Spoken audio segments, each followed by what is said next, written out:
So for this next assignment, I want you to use Figma, and it's pretty easy to get used to. We can use it by going to the Figma website. So you just need to go to figma.com, and then you're going to sign up. So you're going to click sign up, and you can sign up with Google or you can create an account. So that's pretty straightforward. I'm already signed up with Google, so I'm going to log in with my Google account.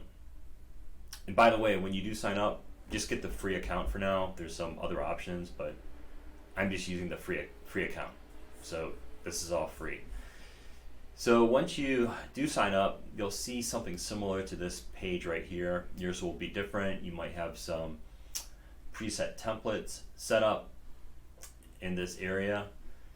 And what we'll do for this project is create a new draft. So just go down to drafts, click the plus sign, and we're gonna go to blank preset and make sure this first one's selected and hit create file. And give it a few seconds, and here we are. So we can give this a name by just clicking on the title up here. So let's call this Personal Assistant App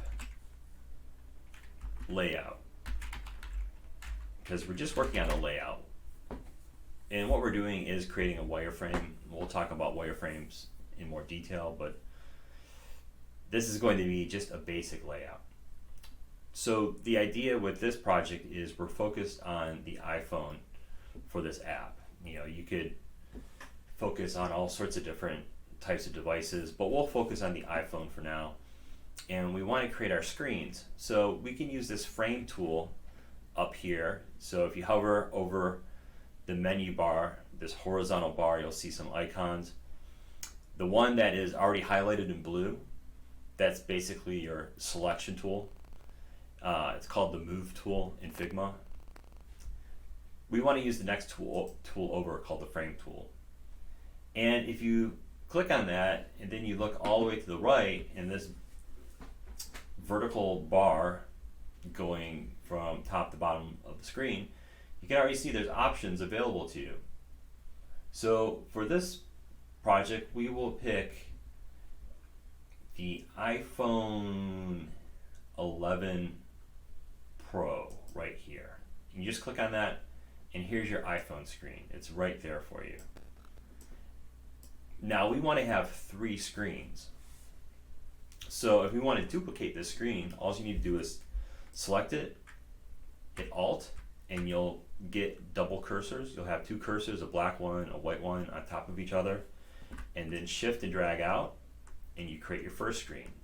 And as you drag out, you can see there's a number and a line in between. So it is basically just telling you how much space you have in between the old screen and the new screen you just created.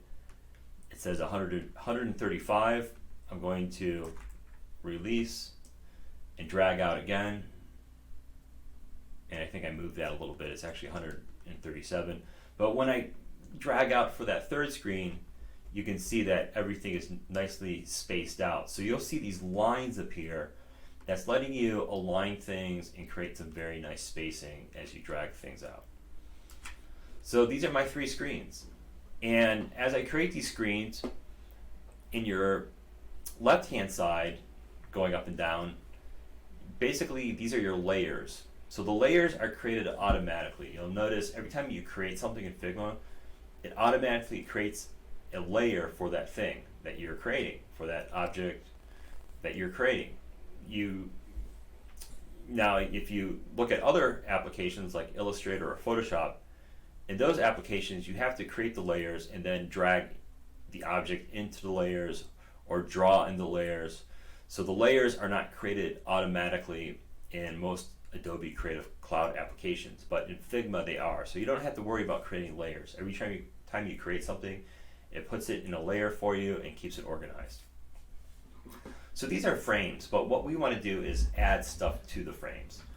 So this is the part of the assignment where we start to develop what our layout is. So I'm going to first let you create these three 3 frames, and then I'll talk about how we can add stuff to these layouts, these various screens in the next video.